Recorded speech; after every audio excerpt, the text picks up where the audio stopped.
Hello students, कैसे हैं आप? आज का हमारा जो टॉपिक है वो आरडीबीएमएस एंड एसक्यूएल क्वेरीज के ऊपर रहने वाला है क्लास 12th आईटी के स्टूडेंट्स के लिए। इस वीडियो में आपको एसक्यूएल क्वेरीज और आरडीबीएमएस के बारे में पहले हम थोड़ा पढ़ेंगे और उसके बाद में फिर प्रैक्टिकल डेमोन्स्ट्रेशन करके देखेंगे कि कौन कौन सी कमांड कैसे रन करती है। ठीक है, तो चलिए शुरू करते हैं। आरडीबीएमएस को पढ़ने से पहले हम थोड़ा जान लेते हैं डेटाबेस के बारे में कि भाई डेटाबेस क्या होता है। एक बार रिकॉल कर लेते हैं डेटाबेस को कि डेटाबेस में क्या है। डेटा का एक समूह होता है। डेटाबेस में डेटा को व्यवस्थित रूप से स्टोर किया जाता है। देखिए, कोई भी डेटाबेस है उसे हमें संभाल कर, मेन जो मोटिव है हमारा वो ये है कि जब भी हमें डेटा की जरूरत पड़े तो वो हमें आसानी से प्राप्त हो सके। इसलिए ही हम किसी मतलब हम अपनी जनरल लाइफ के अंदर भी कोई चीज़ सँभाल कर इसीलिए रखते हैं, तरीके से इसीलिए रखते हैं कि भई जब हमें उसकी ज़रूरत पड़ेगी तो हम आसानी से उसको प्राप्त कर सकें। तो यही सेम सिस्टम डेटाबेस के अंदर है।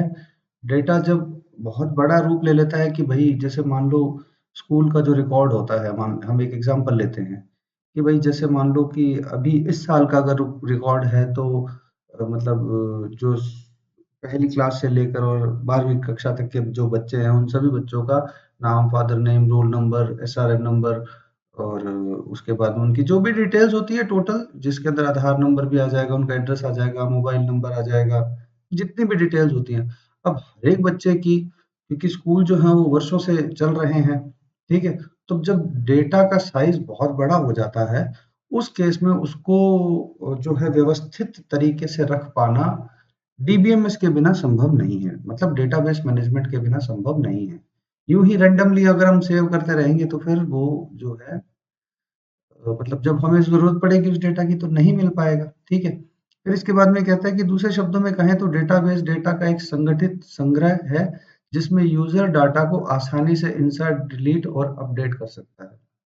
कि भई डेटा के अंदर क्या ज़रूरी है कि भई हम कोई भी वैल्यू उसके अंदर एंटर करना चाहें तो आसानी से कर सकें। किसी वैल्यू को डिलीट करना है, आसानी से कर सकें। कोई अगर डाटा चेंज हो गया है, किसी बच्चे का मोबाइल नंबर चेंज हो गया है, एड्रेस चेंज हो गया है, तो ऐसी स्थिति के अंदर हमारे पास ऐसे कंट्रोल्स होने चाहिए कि हम आसानी से उस चीज़ को अपडेट कर सकें। ठीक है? तो चलिए ये तो था डेटाबेस के एक छोटा-सा परिचय। अब सीधा हम चलते हैं रिलेशनल डेटाबेस के ऊपर कि रिलेशनल डेटाबेस होता क्या है? क्या-क्या चीज़ें होती हैं? रिलेशनल डेटाबेस को जानने से पहले कुछ टर्म्स हैं। मतलब ये समझ लीजिए कि एक टेबल के अंदर किन-किन चीज़ों को क्या-क्या नाम दिया जाता है, वो नाम हमें पढ़ने हैं। सीधा पेपर में पूछ लिए जाते हैं कि भई इसको क्या बोलते हैं, ठीक है? तो रिलेशनल डेटाबेस मैनेजमेंट सिस्टम के अंदर आपको सामने एक टेबल दिखाई दे रही है। इस टेबल में हमारे पास 3 कॉलम है, एक रोल नंबर, एक स्टूडेंट नेम और एक सब्जेक्ट कोड, ठीक है? रोल नंबर वाले कॉलम में नीचे सभी रोल नंबर्स आएँगे, स्टूडेंट वाले कॉलम में सभी नीचे स्टूडेंट्स के नाम आएँगे, ये सब हम जानते हैं, ठीक है? अब ये जो शीट बनी हुई है, ये जिसके अंदर 6 बच्चों का डाटा हमने फॉर एग्ज़ाम्पल डाल रखा है। इस टेबल का कुछ ना कुछ नाम होगा। तो इस टेबल का नाम जैसे मान लीजिए कि हमने इस टेबल का जो नाम है वो स्टूडेंट रख दिया है, ठीक है? स्टूडेंट नाम से हमने इस टेबल का नाम या स्टूडेंट इन्फो रख दिया है, स्टूडेंट इन्फो। तो स्टूडेंट इन्फो नाम की जो टेबल है, अब कोई भी जो टेबल होती है उसको हम रिलेशनल डेटाबेस मैनेजमेंट में क्या बोलते हैं? रिलेशनल डेटाबेस मैनेजमेंट में उसको बोलते हैं या तो एंटिटी या फिर रिलेशन, ठीक है? कि भई अगर किसी भी टेबल का तो अब ऐसे पूछा जाए कि भई एंटिटी क्या होता है? तो एंटिटी एक टेबल होती है, एक मतलब रिलेशन होता है, ठीक है?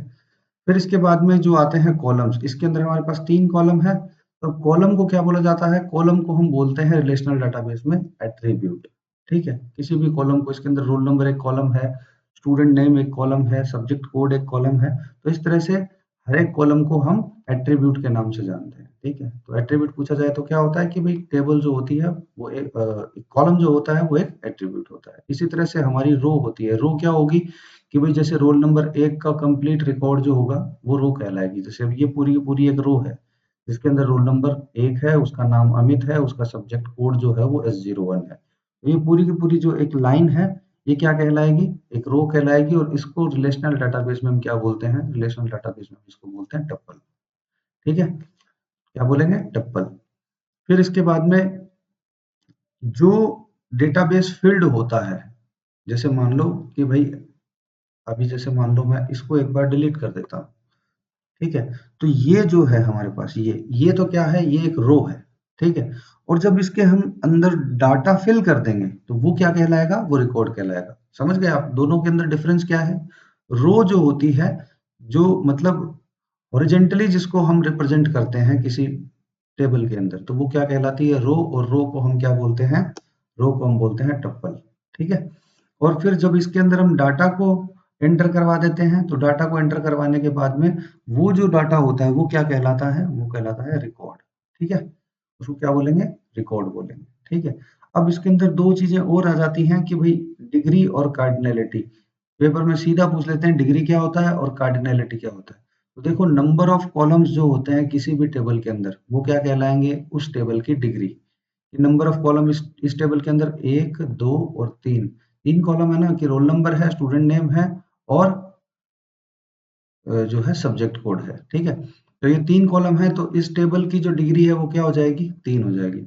अब इस पूरे टेबल के अंदर रोज कितनी है, तो एक, दो, तीन, चार, पांच, छह। तो कार्डिनैलिटी क्या होती है, कार्डिनैलिटी होती है नंबर ऑफ रोज। क्या होती है, नंबर ऑफ रोज।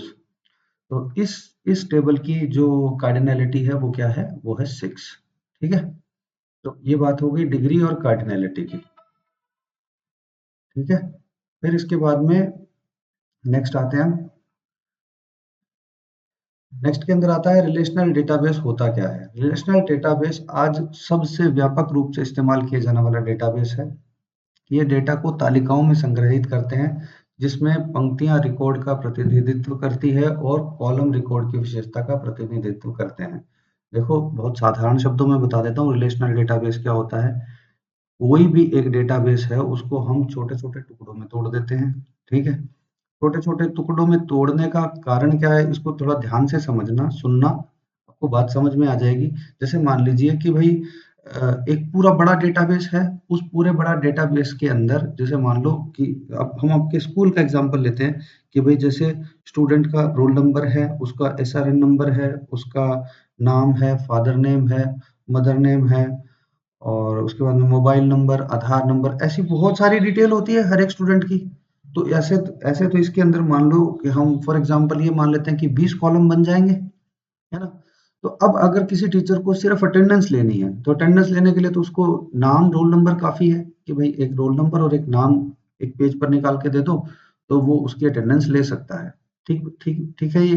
फिर इसके बाद में अ, अब अगर मान लो अटेंडेंस लेने के लिए ये पूरा का पूरा रिकॉर्ड उसको दिया जाए, तो क्या ये बात ठीक है? नहीं, ये बात ठीक नहीं है ना, कि भाई सिर्फ अटेंडेंस ही तो लेनी है, तो उसके लिए नाम और रोल नंबर काफी है। इसलिए इस तरह की छोटी छोटी चीजों के लिए, जैसे अटेंडेंस लेनी है या फीस का रिकॉर्ड लेना है, या फिर किसी बच्चे की कल्चरल एक्टिविटी में किस किस बच्चे का किस किस में इंटरेस्ट है, इस तरह से अलग अलग छोटे छोटे टुकड़े बनाए जाते हैं। और फिर उन सभी टेबल्स को हर एक टेबल के पर्टिकुलर एक कॉमन कॉलम से कनेक्ट कर देते हैं। कॉमन कॉलम कैसे होगा वो हम आगे देखते हैं, मैं दिखाता हूँ आपको। मैं समझता हूँ कि मेरी बात समझ में आ गई होगी कि रिलेशन क्या है। डेटाबेस में छोटे छोटे टुकड़े हैं टेबल्स के, उन टेबल्स के बीच में रिलेशन क्रिएट करना है। अब रिलेशन कैसे क्रिएट होगा, उसके लिए हमारे पास ये एग्जांपल है। सपोज हमारे पास यहाँ पर तीन टेबल हैं, ये किसी एक बड़े डेटाबेस का हिस्सा है, ठीक है। हमने क्या किया, उसमें से तीन छोटी छोटी टेबल्स बनाई हैं। अब इसमें पहली जो टेबल है, टेबल वन, इसके अंदर रोल नंबर, स्टूडेंट का नाम और उसका सब्जेक्ट कोड है, ठीक है।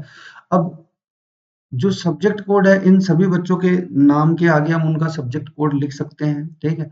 लेकिन अगर हम सिर्फ सब्जेक्ट कोड डाल देते हैं और सब्जेक्ट कोड के बारे में जो उसका नाम होगा, कि सब्जेक्ट कोड से अगर हमें नहीं पता चल रहा है कि सब्जेक्ट का नाम क्या है, तो हम दूसरी टेबल में जाके देख लेंगे। अब जैसे सब्जेक्ट कोड है, यहाँ पर कितनी बार लिखा गया, एक बार, दो बार, दो बार लिखा गया। अब इसी टेबल के अंदर अगर हम इस सब्जेक्ट कोड के साथ सब्जेक्ट का नाम भी लिखते, तो दो बार इस सब्जेक्ट का नाम भी लिखा जाता। ये तो छोटा सा उदाहरण है।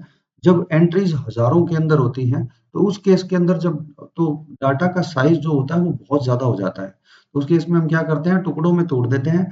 अब जब हमें सब्जेक्ट कोड से हमारा काम चल रहा है, जिस दिन हमें जरूरत पड़ेगी कि भाई S02 जो सब्जेक्ट कोड है वो कौन से सब्जेक्ट का है, तो हम यहाँ जाएंगे इस टेबल में। इस टेबल के अंदर सब्जेक्ट कोड के आगे उस सब्जेक्ट का नाम लिखा हुआ होगा, है ना। तो इस तरह से हम जो है टेबल्स का, अब इस वाली मतलब टेबल 2 और टेबल 1 इसके बीच में जो रिलेशन क्रिएट हुआ है वो किस वजह से हुआ है? इस सब्जेक्ट कोड की वजह से हुआ है। तभी मैंने बोला था कि दो टेबल्स के बीच में किसी एक कॉमन कॉलम की हेल्प से हम रिलेशन क्रिएट करते हैं। ठीक है, तो इसका जो रिलेशन है वो इस सब्जेक्ट कोड से हो गया है। इसी तरह से दूसरी जो टेबल 3 है, इससे हमने रोल नंबर, मोबाइल नंबर और डिस्ट्रिक्ट बच्चे का पता करना है मान लो। तो अब एक बच्चे का रोल नंबर से हमने क्या किया, टेबल 3 को कनेक्ट कर दिया। अब इन दोनों टेबल्स के अंदर कॉमन डाटा क्या, कॉमन कॉलम क्या है? कॉमन कॉलम है हमारा रोल नंबर। तो रोल नंबर के आगे उसका मोबाइल नंबर। अब जैसे मान लो कि हमें रमन का मोबाइल नंबर चाहिए, तो रमन का मोबाइल नंबर देखने के लिए मोबाइल वाली टेबल में जाएंगे। पहले तो यहाँ से देखेंगे रमन का रोल नंबर क्या है, 3। इस टेबल में जाएंगे, 3 रोल नंबर के आगे उसका मोबाइल नंबर लिखा हुआ है। तो इस तरह से हम डाटा को मतलब टुकड़ों में तोड़कर उसके ऊपर काम करना आसान हो जाता है। अब अगर मान लो किसी बच्चे की सिर्फ अटेंडेंस, अब वापस उसी बात पर आता हूँ कि अटेंडेंस वाली बात है कि मान लो टीचर को ये दिया जाए कि roll number, name, class, marks, mobile number, district, फलाना फलाना, बहुत सारी चीजें दे दी उसको, और उसको ये बोला कि भाई आपको सिर्फ अटेंडेंस लेनी है। तो जरूरत क्या है इन सब चीजों की? उसको तो सिर्फ रोल नंबर और नाम चाहिए। तो इसलिए हम टुकड़ों में तोड़ते हैं शीट्स को। जो बड़े डेटाबेस हैं उनको छोटे डेटाबेस में इसलिए कन्वर्ट करते हैं ताकि जो काम करेगा उसके ऊपर उसको भी काम करने में आसानी हो, और उसको पढ़ना भी, जो उसको पढ़ेगा बाद में, जैसे अभी हम पढ़ रहे हैं तो इसमें रीड करने में आसानी हो। इसलिए हम रिलेशंस के अंदर डेटाबेस को क्रिएट करते हैं। ठीक है।